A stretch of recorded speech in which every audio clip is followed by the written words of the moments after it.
I have never played an East game before, but if East X is the standard, I've been missing out for a really long time. Proud Nordics might be one of the smoothest, most satisfying action RPG combat systems that I have touched, other than like maybe Tales of Arise, because they are really similar. So let's break this down properly through combat, story, the world, progression, performance, and whether this remastered definitive edition is actually worth your time. And a big shout out to the developers Nihon Falcom for the free review copy. The combat action is the real reason that you play this game. It's fast, it's fluid, it feels responsive in a way that reminds me of Tales of Arise, but it's doing its own thing with the solo and duo mode. The big difference here is you can fight individually as Adel or Karja, each with their own skill trees and solo abilities, and then you can combine them into a duo stance that changes just a little bit of the mechanics. When enemies have these blue attacks, you sprint past them to do extra damage. When they attack with a red attack, you have to block as a duo or else you will get pummeled or you have to dodge.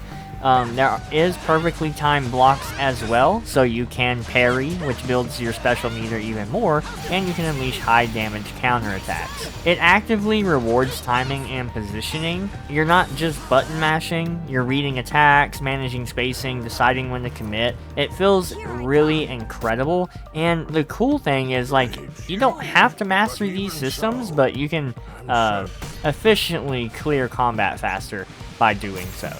And yeah, you do feel a little slow at the beginning. These systems do take time to take place, so you just have to keep, moving into the story to unlock these things. You also later unlock traversal antiques that massively speed up the movement across landscapes, something that's also pretty slow in the beginning of the game. But once you have that, the pacing and the progression of the entire game, that's like definitely 20 plus hours long, is just so good. In terms of gear, the weapon depth isn't insanely complex, but the skill tree and mana orb system is really where the customization is in your skill tree. You unlock mana slots with every level and fill them with orbs that boost strength, defense, vitality, luck, break damage, and a couple other things. Some just increase base stats, some give massive stat boosts with restrictions or removals of others, and then there are also like chain effects that add passive bonuses depending on your combinations in a section. But I'll be honest, I really went with high damage and I supercharged duo skills most of the game because they're just really strong, and I like duo mode. And I know I'm late to the party, but the story surprised me. Adel is this mysterious adventurer who isn't quite an ordinary human. His origin is still kind of a mystery. Karja is a Norman warrior, kind of like a Viking, raised to be a brutal vanguard protecting her people. And they kind of start out as, I wouldn't say enemies, but acquaintances in the beginning. And then, throughout the middle of the game to the end of the game, there's just this pure cinema energy going around. It just feels so good to play and so good to see these characters open up. And the dynamic between these two characters is the core of the whole game. Side characters are memorable too, though, and more importantly, functional. They open shops, they unlock ship features, they add real value to your headquarters, which isn't seen a lot in other JRPGs where you just have some side characters. Yeah, like your ship acts as your moving base of operations. There's some base building elements to it because of that. The only pacing complaint I have is there's a lot of dialogue and gameplay cutscene triggers, specifically in the ocean areas of the game. Sometimes it's just like cutscene, you travel 100 meters, cutscene, you travel 100 meters, cutscene, and just kind of repeats like that for a minute, so that can be kind of interrupting in the flow state of things. The world is what you call Obelia Gulf. It's big, it's an open world, it's worth exploring. There's a lot of different islands everywhere. There's multiple sea charts. Each island has enemies, resources, treasure chests with meaningful trinkets and equipment.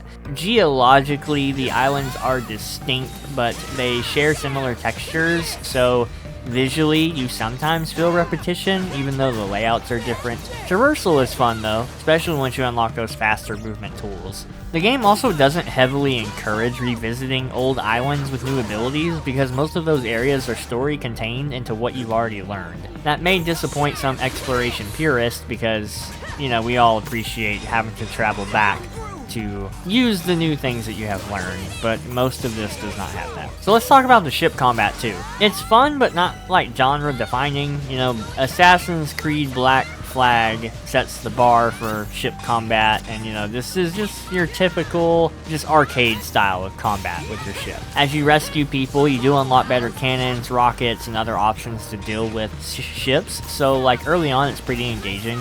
But after chapter 4 of the game, I found myself wanting to just go to land combat and just get past all the sea battles really fast because I just didn't care about it anymore. Leveling up feels rewarding. The mana orb system makes progression really noticeable. The loot actually matters in the game, and I love the barter system. Many shops let you buy gear with gold, but you can trade specific things like beast parts, herbs, or materials as well. JRPGs don't really do this, so I just love that. So the game wants you to get stronger. It wants exploration to feel purposeful. It doesn't want you grinding forever. It wants you feeling powerful, and that's really refreshing. This game is also massively polished. The manual, auto, or speed dialogue options are just very respectful of your time. The skip single cutscene or entire sequences is a really good accessibility option. You can save almost anywhere outside of boss battles. You can fast travel almost anywhere that you want to go. Menus load in under 3 seconds. Transitions are smooth. Performance is so stable. It respects your time more than any other RPG I think I've had played in the last 5 years. And if you have played East X, you're probably like, what's new in Proud Nordics? You get Muspelheim, which is a new difficult time dungeon.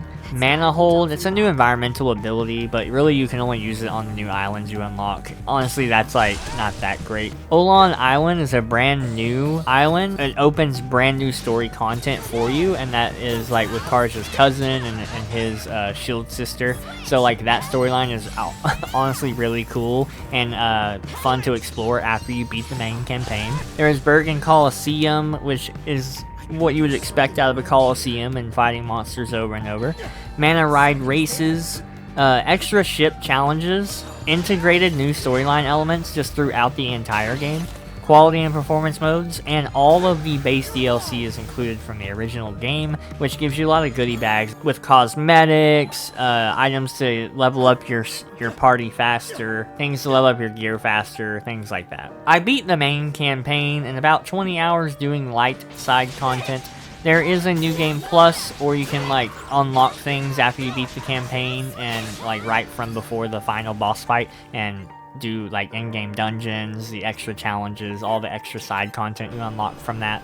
If you want more, it's all there. And you know, if you want like a tight 20 to 25 hour action RPG with, you know, dozens of more hours beyond that to 100%, this really delivers. And the great thing is you don't need to play previous Ys games. If you love fast, fluid anime action RPGs, then, you know, this is an obvious buy, and I love it. And if you want more action RPGs, then click this video to see why Dungeons of Hinterberg will surprise you. As always, keep gaming and stay awesome.